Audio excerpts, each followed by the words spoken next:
Les vraies voix Sud Radio, le grand débat du jour.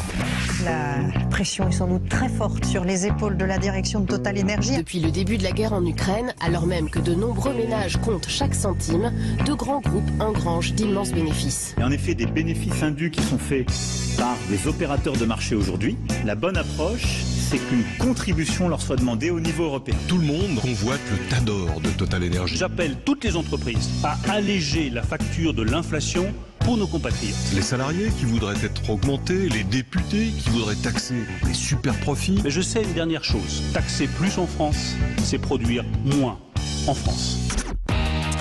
Profit record, a-t-on un problème avec l'argent en France? Pour l'instant, vous dites oui à 79% sur notre compte Twitter. Des profits records de Total Énergie, du jamais vu dans l'histoire du groupe. De nombreuses associations, forcément, jugent ces bénéfices indécents, réclament que ces multinationales soient davantage taxées, Philippe. Oui, est-ce que les Français ont un problème avec l'argent? On pourrait le croire, souvenez-vous d'un ancien président de la République, bon il l'était pas encore, qui n'aimait pas les riches à 4000 € par mois, François Hollande. Quand un grand sportif signe un contrat mirobolant en France, ça fait scandale. Dans d'autres pays, on dit tant mieux pour lui. Est-ce que finalement les Français n'aiment pas la réussite, n'aiment pas l'argent? Ou alors vous êtes outrés par les résultats, les bénéfices de Total? On vous attend au 0826 300 300. Et on va en parler dans quelques instants avec Nicolas Lecossin qui est avec nous. Bonsoir, merci d'être avec nous. Vous êtes directeur de l'Institut de recherche économique et fiscale, un think tank libéral et européen, et auteur de ces livres, au moins c'est clair. À quoi servent les riches, aux éditions de Lattès, et Au secours, ils veulent la peau du capitalisme, aux éditions First. Vous restez avec nous. Philippe Bilger, forcément sur cette haine du riche. Alors, Cécile, Philippe, 3 idées très rapides, réellement. La première, et Elisabeth l'a rappelé tout à l'heure, et elle n'est pas fulgurante d'originalité, c'est le fait que les Français, profondément, rêvent d'une égalité absolue et ils détestent la liberté. C'est le premier point, et c'est pour cela, probablement, qu'il y a une haine des riches. Deuxième élément, est-ce que vous ne trouvez pas que les Français ont du mal à admettre une évidence, c'est que ces milliardaires, ces riches qu'ils dénigrent, ont des qualités dans l'entreprise relativement exceptionnelles pour avoir pu accumuler tant de milliards pour être sommaire. Et troisième élément, et là, tout à l'heure, je vous écouterai avec beaucoup d'attention, on peut comprendre le sentiment qu'une masse de gens modestes éprouve face à un amas de milliardaires, même tout à fait exemplaires. Qu'est-ce qu'on peut faire pour rétablir de manière démocratique un équilibre pour combler ce gouffre? Vous pouvez qu'on réponde tout de suite, on fera un tour de table après puisque la question est posée. Ah ouais, vaste question, je réponds à tout ça dans mon livre, donc il faut beaucoup de temps. En fait, il y a effectivement une haine des riches, enfin une détestation des riches en France que je n'ai pas trouvé ailleurs dans d'autres pays. Je parle bien sûr d'autres pays riches et démocratiques comme le nôtre, et un mépris pour la réussite, ce qui est, je dirais, encore plus grave. Parce que les riches d'aujourd'hui, et c'est un point très important sur lequel j'insiste, ne sont pas les riches d'hier. Les riches d'hier des siècles passés, des nobles, des héritiers, ça n'a plus rien à voir aujourd'hui. Aujourd'hui, ce sont en leur très très grande majorité des entrepreneurs, des chefs d'entreprise, des gens qui ont réussi. Oui, ce ne sont plus des héritages, des transmissions, c'est ça que vous voulez dire. Très très peu, et encore plus aux États-Unis qu'en France. Et là, on a des données tout à fait exactes. Ce sont des gens d'ailleurs, il y a plein de gens qui sont partis de rien. Il y a même des SDF qui sont devenus des multimillionnaires aux États-Unis, des milliardaires, des belles histoires qu'on voit dans les films, mais qui sont réelles aussi. Donc ça, c'est un point très important. Et enfin, le troisième point, c'est que au lieu d'être fiers de nos riches, qu'il s'agisse de M. Arnaud ou d'autres, je ne connais pas personnellement, on les déteste, on les critique.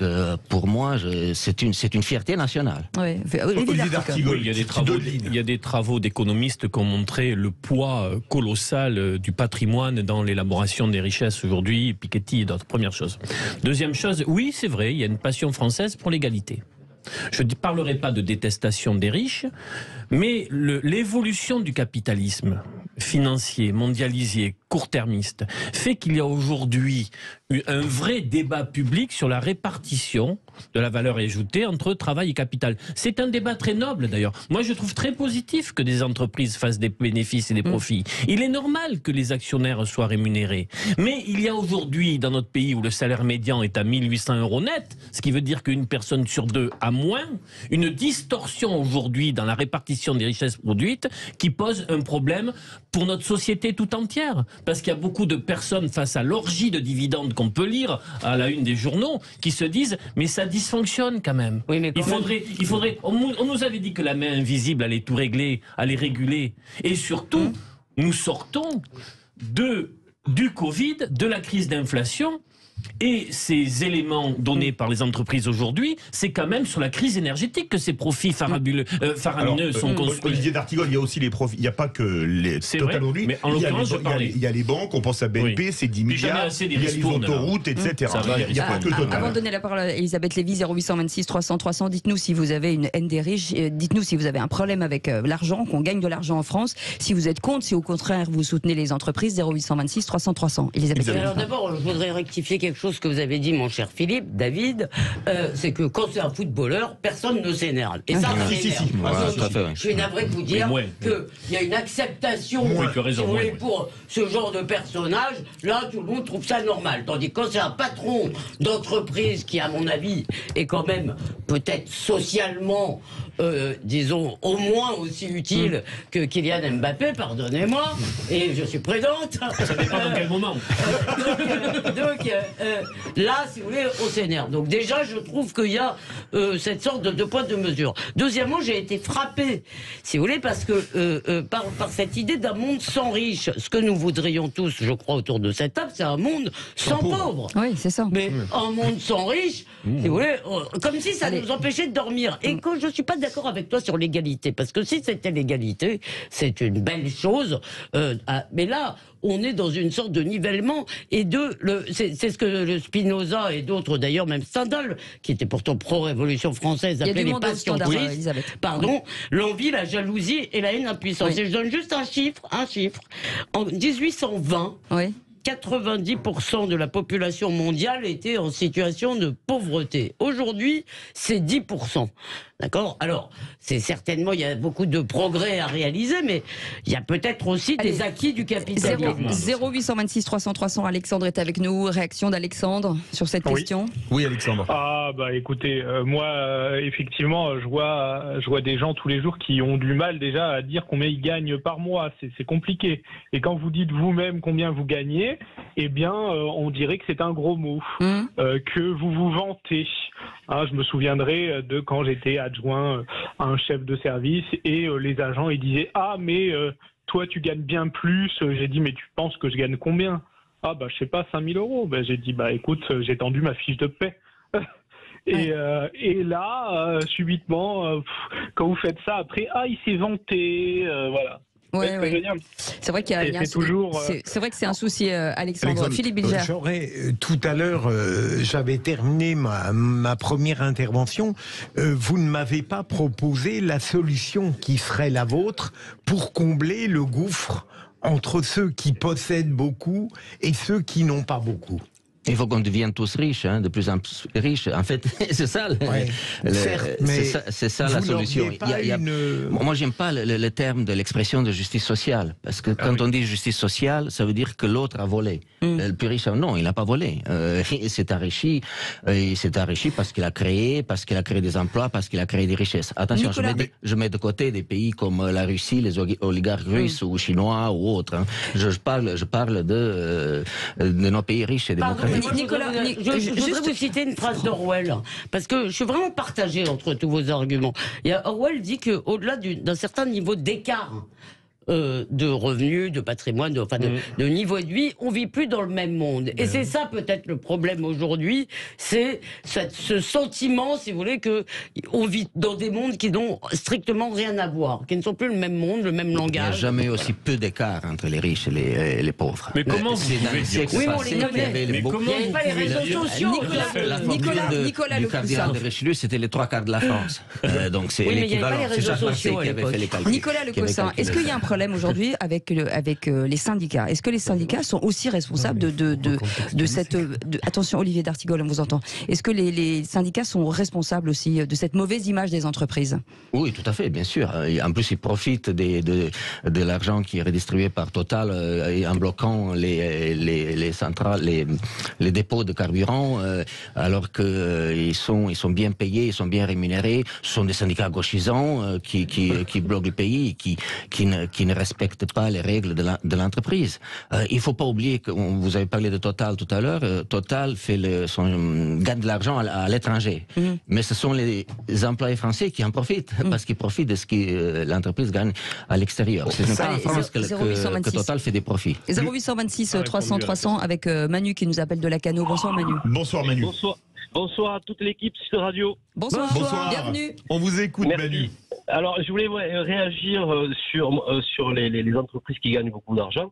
Moi, j'ai aucun problème à ce que les entreprises gagnent beaucoup d'argent et que les entreprises fassent beaucoup de profits. Moi, ce qui me gêne davantage, c'est qu'on n'est pas tous pareils face à l'impôt. Quand les populations françaises, elles payent en général entre 10 et 20% d'impôts par an, ben, certaines grosses entreprises du CAC 40, elles jouent avec l'optimisation fiscale ou l'évasion fiscale en montant des holdings dans des paradis fiscaux. Elles ne payent pas d'impôts en France, alors que le bien commun qu'on a tous ensemble, c'est financé par l'impôt. Je crois qu'il est vraiment là le gros problème. Alors, Manu, on va faire réagir Olivier d'Artigol et Nicolas Le Cossin. Vraie question, un patron de TPE, il paye un impôt sur les sociétés en pourcentage supérieur au patron des multinationales. Et ça pose quand même question. Ce que dit Manu est tout à fait vrai, Olivier d'Artigol. Il faudrait répondre à la question de Philippe Bilger. J'ai souvenir d'Alain Menck, qu'on ne peut pas dire comme étant le penseur le plus hétérodoxe par rapport au libéralisme et à la phase actuelle du capitalisme. Le fils de communiste. Qui avait dit il faut quand même se calmer. Le capitalisme est rentré dans une phase qui peut nous amener à l'abîme de mémoire. Biden aux États-Unis très récemment vient de dire aux majors pétrolières bon, il faut quand même réfléchir à la situation. Vous avez aujourd'hui dans la pensée des libéraux de nombreuses voix qui s'élèvent pour dire nous sommes réellement, factuellement face à un problème. Et le fait que vous puissiez dire qu'il n'y a pas d'injustice et d'inégalité, les personnes qui vivent ce monde, qui l'observent, qui le voient évoluer, se disent que les inégalités ne cessent de se creuser. Et je reprends l'idée d'Elisabeth Lévy, à partir de quel moment on vit dans la même société avec de telles distorsions ? Certains se sont mis en sécession. Sécession par l'évasion fiscale, parfois par l'optimisation. J'ai souvenir que des cabinets fiscalistes disaient « mais si vous gagnez plus de temps, vous êtes bien bête de payer l'impôt, je vais vous expliquer comment y échapper. » Est-ce que c'est normal? Elisabeth Lévy et Nicolas Le Cossin. C'est vrai que l'imposition des multinationales par rapport au TPE-PME, ça pose question. Tout d'abord, si les multinationales font leur chiffre d'affaires à l'étranger, c'est normal qu'ils soient imposés plus à l'étranger. C'est le cas de Total d'ailleurs.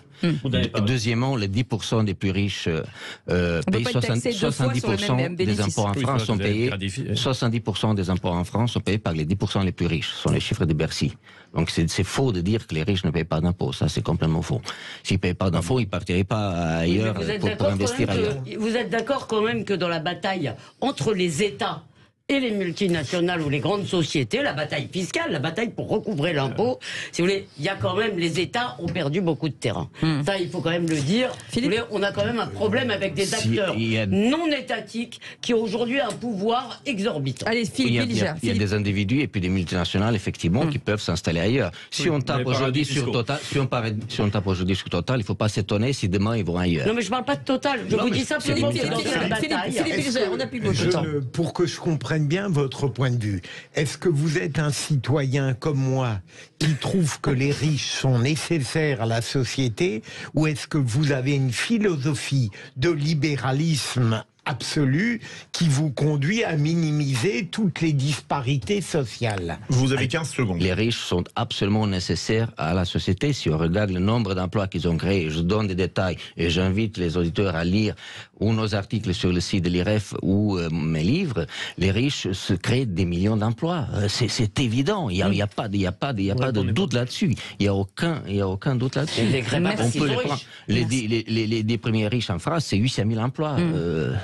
Merci beaucoup Nicolas Le Cossin, directeur de l'Institut des recherches économiques et fiscales. Et puis à quoi servent les riches aux éditions JC Lattès et Au Secours, ils veulent la peau du capitalisme aux éditions Furth. Merci d'avoir été avec nous. Merci à nos auditeurs Alexandre et Manu de nous avoir appelés. Continuez d'appeler 0826 300 300. On revient dans un instant puisque dans quelques instants le quiz de l'actu et là ça va saigner. Allez, à tout de suite.